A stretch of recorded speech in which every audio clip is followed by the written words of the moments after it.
औज़ुबिल्लाहि मिनश्शैतानिर्रजीम बिस्मिल्लाहिर्रहमानिर्रहीम।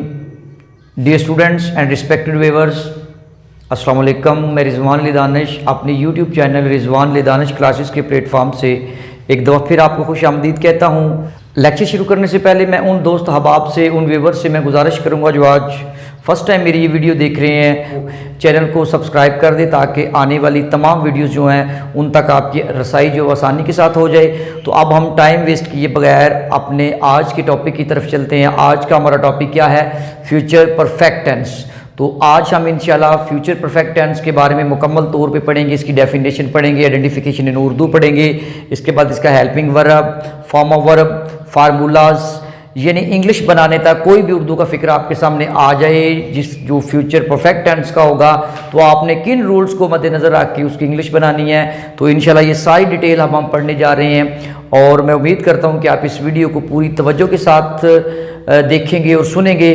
तो अब टाइम वेस्ट किए बगैर हम अपने वाइट बोर्ड की तरफ चलते हैं। सबसे पहले इसकी डेफिनेशन यानी तारीफ़ पढ़ेंगे कि वो फ़ेल जिसमें किसी काम का करना या होना आने वाले ज़माना में मुकम्मल होना ज़ाहिर हो, फ़ेल मुस्तकबिल मुकम्मल या इंग्लिश में आप इसको कहते हैं फ्यूचर परफेक्ट टेंस कहलाता है। इसकी डेफिनेशन पढ़ लेने के बाद अब ये बात बाखूबी हमें समझ में आ गई है कि ज़माना मुस्तकबिल में जो काम मुकम्मल हो चुका होगा वो हम इस टेंस के अंदर डील करेंगे।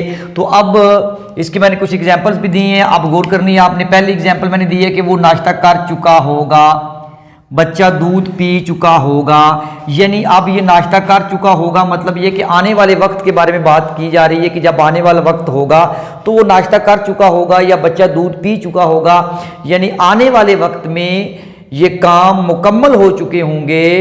तो इसलिए जब भी इस तरह का फिक्रा आपके सामने आ जाता है तो आपने उसको फ्यूचर परफेक्ट टेंस के अंदर ही डील करना है। इसके बाद आइडेंटिफिकेशन इन उर्दू। अब उर्दू में इसकी पहचान आपने कैसे करनी है, इस पे आपने तवज्जो करनी है। उर्दू फिक्रात के आखिर में चुका होगा,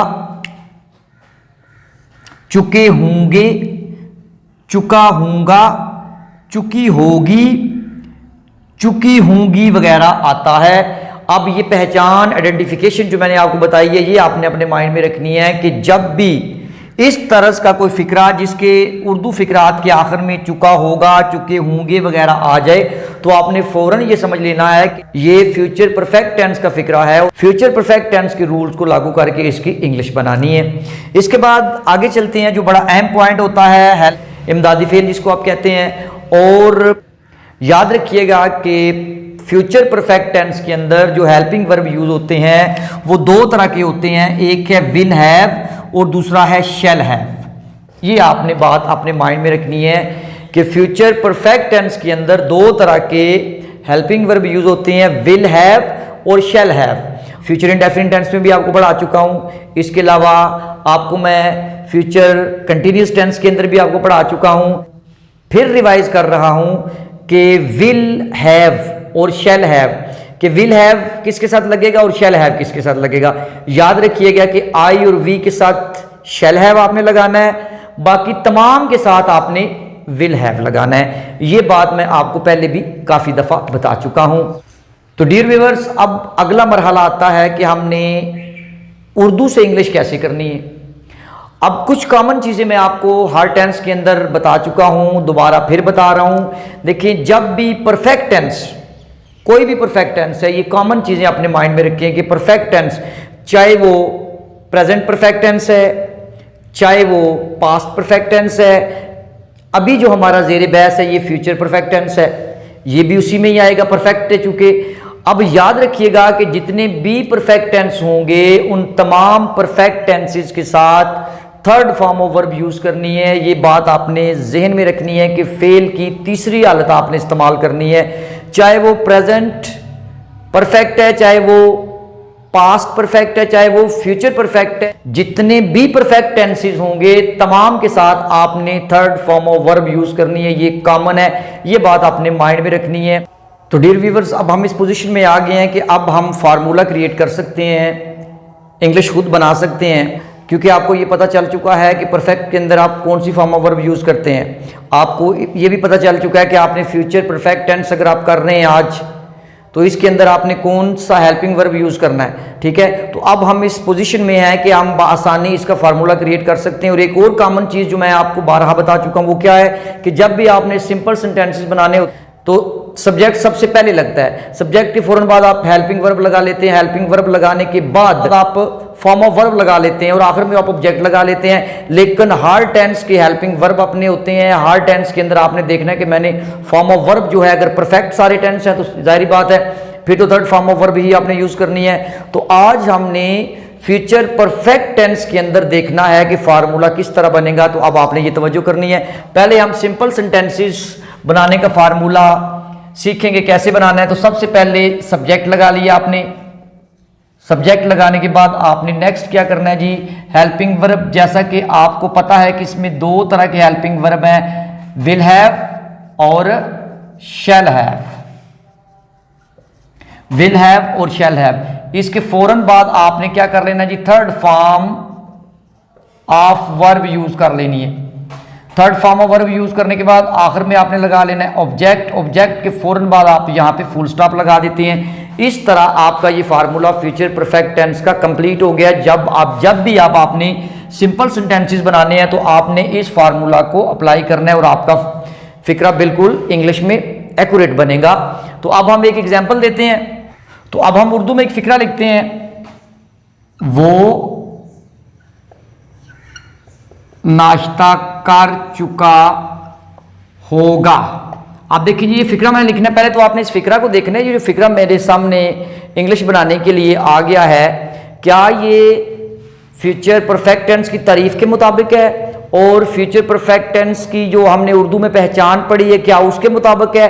क्या जो हमने जब आइडेंटिफिकेशन पढ़ी थी उसके मुताबिक हमने ये पढ़ा था कि इसके उर्दू फिक्रात के आखिर में चुका होगा, चुकी होगी वगैरह आता है। अगर यही है तो इसका मतलब ये होगा कि ये वाकया ही फिक्रा फ्यूचर परफेक्ट टेंस का है और हम इस फार्मूला को अप्लाई करके इसकी उर्दू से इंग्लिश कर सकते हैं। तो अब देखते हैं जी, अब हमने इसकी उर्दू से इंग्लिश कैसे करनी है। तो लिखेंगे जी ही के साथ लगेगा विल हैव।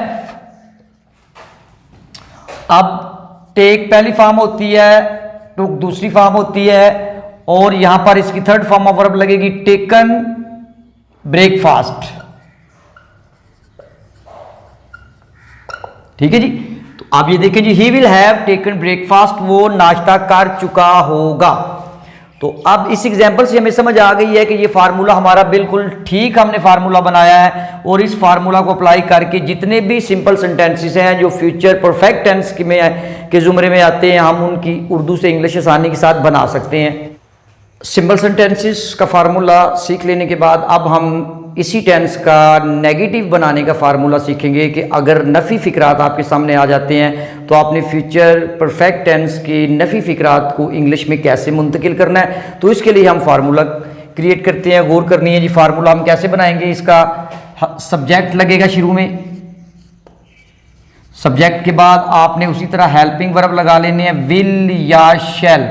सिर्फ यहां पर एक ही बात आपने याद रखनी है कि विल हैव और शैल हैव नहीं लगाना, बल्कि विल और शैल के बाद आपने लगा लेना है नॉट, नॉट के बाद फिर आपने हैव लगाना है थर्ड फॉर्म ऑफ वर्ब, उसके बाद ऑब्जेक्ट और आखिर में फुल स्टॉप आपने लगा देना है। विल और शैल के बाद नॉट लगाना है, फिर उसके बाद हैव लगाना है, फिर थर्ड फॉर्म ऑफ वर्ब और आखिर में ऑब्जेक्ट लगाएंगे। तो ये फार्मूला आपका नेगेटिव बनाने का कंप्लीट हो जाएगा। अब कोई भी हम फिक्रा लिख लेते हैं, उसकी हम आगे इंग्लिश कर लेते हैं। मैं टीवी नहीं देख चुका हूँगा। अब हमने इसकी इंग्लिश करनी है, कैसे करनी है ये आपने गौर करनी है, कोई मुश्किल नहीं है। आई के साथ शैल लगेगा, I shall not have watched TV. देखिए जी, कोई मुश्किल हमें पेश नहीं आई क्योंकि हमने फार्मूला बिल्कुल सही बनाया है, एक्यूरेट फार्मूला बनाया है। और इस फार्मूला की मदद से जितने भी नेगेटिव सेंटेंसेस आपके सामने आ जाते हैं, आपकी वोकैबुलरी अच्छी होनी चाहिए, आप आसानी के साथ इस फार्मूला को अप्लाई करके उर्दू से इंग्लिश बना सकते हैं।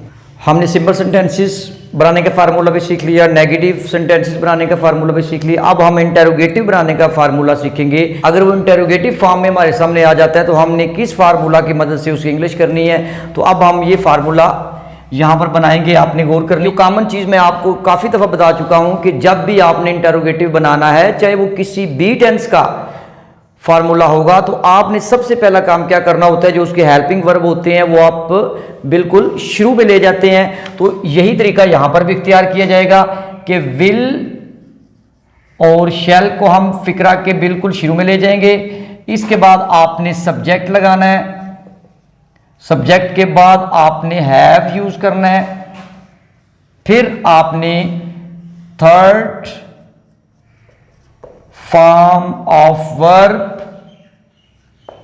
ऑब्जेक्ट के बाद आपने क्वेश्चन मार्क लगा लेना। अब इस फार्मूला को प्रूव करने के लिए हम एक उर्दू का फिक्रा लिखेंगे, फिर उसकी हम इंग्लिश बनाएंगे। तो वो उर्दू का फिक्रा पहले लिखते हैं जी हम। क्या वो आराम कर चुके होंगे?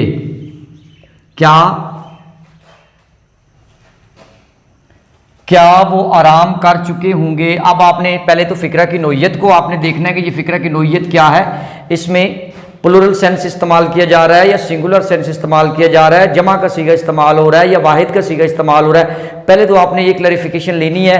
तो अब यहां पर आपने देखना है कि वो कर चुके होंगे। अब ये जो वो है ना, सिर्फ वो से आपको पता नहीं चलता कि ये वाहिद है या जमा है, सिंगुलर है या प्लूरल है, क्योंकि वो जो है वो एक बंदे के लिए भी आप वो इस्तेमाल कर सकते हैं। उर्दू ज़बान में जब आपने पूरा फिक्रा पढ़ना होता है फिर जाके समझ आती है होंगे। अब होंगे इस बात की दलील है कि यहाँ पर ज़्यादा लोगों की बात की जा रही है, किसी एक बंदे की बात नहीं की जा रही। क्या वो आराम कर चुका होगा, ये भी तो हो सकता था ना, फिर भी वो ही लगना था। लेकिन यहाँ पर है क्या वो आराम कर चुके होंगे। यहाँ पर आके मुझे ये बात क्लियर हो गई कि ये जो फिक्रा है ये प्लूरल सेंस दे रहा है, ये ज्यादा लोगों के आराम की बात कर रहा है। तो इसलिए हमने क्या करना है, क्या वो आराम कर चुके होंगे। तो फिर यहां पर क्या लगेगा, दे के साथ विल लगेगा। तो क्या लिखेंगे, will they have taken rest. आखिर में आपने सवालिया अलामत लगा देनी है। मैं उम्मीद करता हूं कि आपको ये फार्मूला अच्छी तरीके से समझ में आ गया होगा, क्योंकि हमने उर्दू में साथ एक मिसाल भी दी है और उसके बाद उसकी इंग्लिश बनाई है और बिल्कुल ठीक बनी है। इसका मतलब है कि ये फार्मूला हमने बिल्कुल एक्यूरेट बनाया है। तो रिस्पेक्टेड व्यूअर्स, अब हम आखिर में फार्मूला बनाएंगे नेगेटिव इंटेरोगेटिव, यानी कि जिसमें नेगेटिव भी होता है और इंटेरोगेटिव, दोनों अनासर इकट्ठे पाए जाते हैं। तो अब हम ये फार्मूला क्रिएट करेंगे। कैसे करना है अब आपने तवज्जो करनी, इसमें कोई मुश्किल वाली बात नहीं है। आपको मैंने सारे टेंसेस के अंदर ये काफ़ी दफ़ा बनवा चुका हूँ। अब देखिए विल शैल सब्जेक्ट, बिल्कुल यही फार्मूला लगेगा, बस थोड़ा सा फ़र्क होगा। अब वो फ़र्क कौन सा होगा, गौर करनी है आपने। विल और शैल उसी तरह फिक्रा के शुरू में आ जाएंगे, फिर उसके बाद आपने सब्जेक्ट लगा लेना है, लेकिन सब्जेक्ट के फौरन बाद आपने यहाँ पर नॉट लगाना है। नॉट के बाद फिर आपने हैव लगाना है। हैव लगाने के बाद बाकी तरतीब हुई है, थर्ड फॉर्म ऑफ वर्ब और एंड पे आपने ऑब्जेक्ट लगा के क्वेश्चन मार्क लगा देना है। यानी इसमें कोई मुश्किल वाली बात नहीं है, सिर्फ आपने इजाफा कर दिया है नॉट का। और इजाफा कहाँ करना है, सब्जेक्ट और हैव के दरमियान आपने नॉट का इजाफा कर देना है। तो अब किसी भी किस्म का फिक्रा जो फीचर परफेक्ट टेंस का हो और दोनों अनासर उसमें पाए जाए, वो नेगेटिव भी हो और वो इंटेरोगेटिव भी हो, तो आप ये वाला फार्मूला अप्लाई करके उसकी इंग्लिश बना सकते हैं। अब हम एक फिक्रा यहाँ पर लिखेंगे उर्दू में और फिर हम उसकी इंग्लिश बना के चेक करते हैं कि वाकई ही हमारा फार्मूला बिल्कुल एक्यूरेट बना है। कि क्या अली अपना काम खत्म नहीं कर चुका होगा। अब हम इस फार्मूला को अप्लाई करके इस उर्दू के फिक्रा को इंग्लिश में मुंतकिल करेंगे। तो कैसे करेंगे, इसमें देखना है कि आपने सब्जेक्ट क्या है, अली, अली के साथ लगेगा will, will Ali not have finished his work तो ले जी डियर व्यूअर्स, हमने इस टेंस के जिसका नाम फ्यूचर परफेक्ट टेंस है, इस टेंस की हमने तारीफ भी पढ़ ली, उर्दू में पहचान भी हमने इसकी पढ़ ली है, हमें इमदादी फेल के बारे में भी पता चल गया है। इसके अलावा हमें ये भी पता है कि ये चूँकि परफेक्ट है तो उसके इसमें थर्ड फॉर्म ऑफ वर्ब भी यूज़ होनी है। इसके बाद हमने इसके चारों फार्मूलाज को भी डिटेल के साथ पढ़ ली है, साथ साथ मैंने आपको एक एग्जाम्पल भी दे दी है। अब आपने करना ये है कि इन फार्मूलाज को मद्देनज़र रख के कुछ फ़िक्रात आपने अपने पास लिखने हैं उर्दू में, फिर उनकी इंग्लिश करने की कोशिश करनी है इन फार्मूलाज की मदद से। अगर फार्मूला बनाना आपको सही तरीका से आ गया है तो कोई मसला नहीं बनेगा। आप कोई भी फ़िक्रा ले आएँ जिसका तल्लक फ्यूचर परफेक्ट टेंस से होगा तो वो आप बिल्कुल आसानी के साथ इन फार्मूलाज की मदद से उर्दू से इंग्लिश बना पाएंगे। अब एंड पे हम ये पढ़ेंगे कि इसका इस्तेमाल कहाँ कहाँ पे होता है। ये 2-3 बातें एंड पे जो मैं भी आपको बताऊंगा, इनको ज़रा तवज्जो से आपने सुनना है क्योंकि ये बड़ी अहम बातें हैं।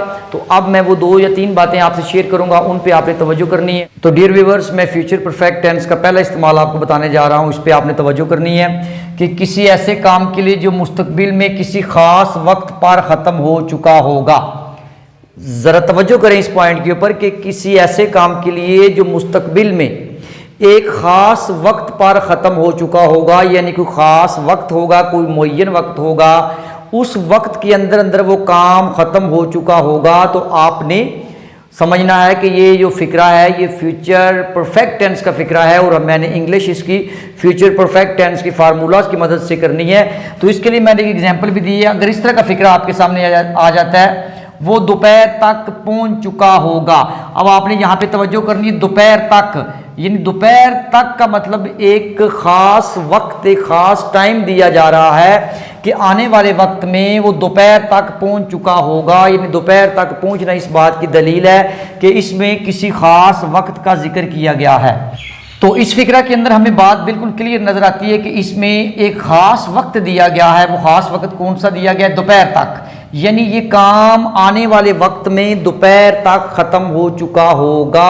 यानी मुस्तकबिल में दोपहर का एक मखसूस वक्त दिया गया है। तो बाज़ का इस तरह के फ़िक्रात भी आपके सामने आ जाते हैं जिसमें एक ख़ास वक्त दिया गया होता है और उस ख़ास वक्त के अंदर मुस्तकबिल में वो काम मुकम्मल होना पाया जाएगा। तो फिर आपने क्या करना है, इसकी इंग्लिश कुछ इस तरीका से करनी है, ही विल हैव रीच्ड टिल नून।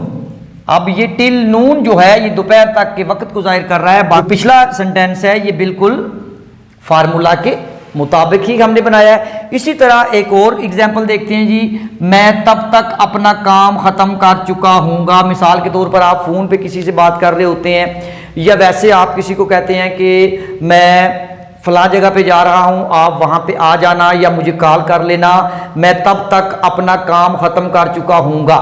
ठीक है, यानी आने वाले वक्त में वो एक उसको मखसूस टाइम दे रहा है, एक ख़ास टाइम दे रहा है कि तुम कल मेरे पास आ जाना या परसों मेरे पास आ जाना, तो मैं उस वक्त तक अपना काम ख़त्म कर चुका हूँगा। या वो आप अभी भी किसी को कह सकते हैं कि अभी आप जाएं, आप 1 घंटे बाद या 2 घंटे बाद या 4 घंटे बाद दोबारा, इतनी देर में मैं अपना काम ख़त्म कर चुका हूँगा। तो इसलिए मैंने ये फिक्रा लिखा है कि मैं तब तक अपना काम ख़त्म कर चुका हूँगा। तो इस सेंस का कोई भी उर्दू का फिक्रा आपके सामने आ जाता है तो आप ये समझ लें कि ये फ्यूचर परफेक्ट टेंस का फिक्रा है। तो आपने फिर इसकी इंग्लिश इस तरह करनी है, I shall have finished my work by then. तो डियर व्यूअर्स, अगर आप गौर करते हैं तो यहां से लेके वर्क तक ये हमारा अकॉर्डिंग टू फार्मूला, जो हमने फार्मूला पढ़ा बिल्कुल उसी के मुताबिक है। बस ये टाइम को जाहिर करने के लिए जो उसने उसको मखसूस टाइम दिया ना, ये चीज़ हमने बाय देन इसलिए लिखा है जिस तरह हमने ऊपर टिल नून लिखा था। ठीक है, तो बाकी उसी तरह ये देखें, उसी तरह सब्जेक्ट है, हेल्पिंग वर्ब है, थर्ड फॉर्म ऑफ वर्ब है और आखिर में ऑब्जेक्ट है। तो डियर व्यूअर्स, मैं उम्मीद करता हूं कि आपको पहला पॉइंट जो है ना, ये पहला इस्तेमाल आपको क्लियर हो गया होगा, इसकी अच्छे तरीके से समझ आ गई होगी। अब हम इसका सेकंड वन पॉइंट जो है, दूसरा पॉइंट पढ़ेंगे कि इसका दूसरा इस्तेमाल कौन सा है। अब दूसरे इस्तेमाल की तरफ आपने तवज्जो करनी है, वो भी बड़ा अहम है, उसको समझना बहुत ज़रूरी है, इसलिए आपने उसके ऊपर भी पूरी तवज्जो करनी है। तो माय रिस्पेक्टेड व्यूअर्स, अब हम फ्यूचर परफेक्ट टेंस का दूसरा निहायत ही अहम इस्तेमाल पढ़ने जा रहे हैं, इस पे आपने पूरी तवज्जो करनी है। इस टेंस में आमतौर पर 2 कामों के होने का इजहार होता है जिनमें से एक काम किसी दूसरे काम के शुरू होने से पहले ख़त्म हो चुका होगा। अब आपने पहले तो इस इबारत के ऊपर जो पूरी तवज्जो करनी है जो मैंने उर्दू के अंदर लिखी हुई है। टेंस में आमतौर पर दो कामों के होने का इजहार होता है जिनमें से एक काम किसी दूसरे काम के शुरू होने से पहले ख़त्म हो चुका होगा। अब पहली बात आपने यहाँ पे ये ज़हन में रखनी है कि यहाँ पर दो कामों का इजहार किया जाता है। एक काम शुरू होने से पहले ही ख़त्म हो जाएगा, यानी दो काम है ना, अभी ये काम शुरू नहीं हुआ लेकिन दूसरा काम उस काम के शुरू होने से पहले ही खत्म हो गया। जो काम पहले खत्म हुआ होगा उसका तर्जमा फ्यूचर परफेक्ट टेंस में किया जाता है। अब ये आपने बात याद रखनी है कि जो काम पहले खत्म हुआ होगा आपने उसका तर्जमा, जब आपने उसकी इंग्लिश बनानी है तो इसी टेंस को यूज करना है जिसका नाम है फ्यूचर परफेक्ट टेंस। अब अगली बात आपसे वो ये कह रहा है कि और जो काम बाद में हुआ हो उसका तर्जमा आपने प्रेजेंट इंडेफिनिट टेंस में करना है। अब ये दो पॉइंट मुख्तलिफ हैं, इनको जरा तवज्जो से आपने समझना है। पहले आप एग्जाम्पल देख लें, मेरे ख्याल फिर आपके लिए आसानी हो जाएगी। अब पहले आप इस एग्जाम्पल को पढ़ें जो मैंने उर्दू के अंदर लिखी हुई। मैंने कहा है कि बारिश शुरू होने से पहले मैच खत्म हो चुका होगा। अब बारिश का शुरू होना भी एक काम है लेकिन अभी बारिश शुरू नहीं हुई। अभी ये काम शुरू, यानी बारिश भी एक काम है लेकिन बारिश अभी शुरू नहीं हुई। तो दूसरा काम कौन सा? मैच खत्म हो चुका होगा। अब ये दूसरा काम खत्म हो चुका होगा। अब इस पे गौर करें, पहला काम ये है, दूसरा काम ये है। अभी ये काम शुरू नहीं हुआ लेकिन दूसरा काम मुकम्मल हो चुका है, यानी वो काम खत्म हो चुका है। तो इस तरह के फिक्रात जितने भी आपके सामने आएंगे आपने अपने जहन में रखना है। इस तरह के फिक्रात को भी आपने फ्यूचर परफेक्ट टेंस में ही डील करना है। अब हम इसकी इंग्लिश बनाएंगे तो मजीद आपको क्लैरिफिकेशन मिल जाएगी। आप देखें जी, बारिश शुरू होने से पहले मैच खत्म हो चुका होगा। अब आपने इस पॉइंट के ऊपर तवज्जो करनी है कि जो काम पहले खत्म हुआ है उसका तर्जमा आपने करना है फ्यूचर परफेक्ट टेंस के, यानी इसके अपने टेंस के रूल्स के मुताबिक। किस तरह? अब देखिए, पहले काम ये खत्म, पहले मैच खत्म हो चुका होगा, तो इसका तर्जमा हमने किस में करना है? फ्यूचर परफेक्ट टेंस के फार्मूला की मदद से। तो वो क्या है? अब आपने जरा गौर करनी है जी। मैं ये यहां तक तर्जमा इसका फ्यूचर का यहां तक ही बनेगा ना, ये यहां तक, the match will have ended, बिल्कुल उसी फार्मूला के मुताबिक जो हमने बनाया है कि पहले नंबर पे आपने क्या लगाना है जी? सब्जेक्ट लगाना है, फिर उसके बाद हेल्पिंग वर्ब विल हैव लग गया, फिर थर्ड फॉर्म ऑफ वर्ब लग गई। अब देखें जी, इसके बाद हमने पढ़ा है कि और जो काम बाद में हुआ हो इसका तर्जमा आपने क्या करना है? प्रेजेंट इंडेफिनिट टेंस में करना है। अब इसका तर्जमा आप गौर करेंगे तो मैंने प्रेजेंट इंडेफिनिट टेंस में ही किया हुआ है, before it rains, before it rains. अब प्रेजेंट इंडेफिनिट टेंस क्या है, इस पे आपने तवज्जो करनी है कि प्रेजेंट इंडेफिनिट टेंस का मैं फार्मूला एक दफा फिर आपको रिवाइज कर देता हूं। अगर आपने प्रेजेंट इंडेफिनिट टेंस का लेक्चर नहीं सुना या नहीं देखा, का मैं लिंक जो है वो डिस्क्रिप्शन में दे देता हूं, आप आसानी के साथ उस पर क्लिक करके उस लेक्चर तक रसाई हासिल कर सकते हैं। तो उसका फार्मूला भी मैं आपको दोबारा एक दफ़ा फिर बता देता हूं।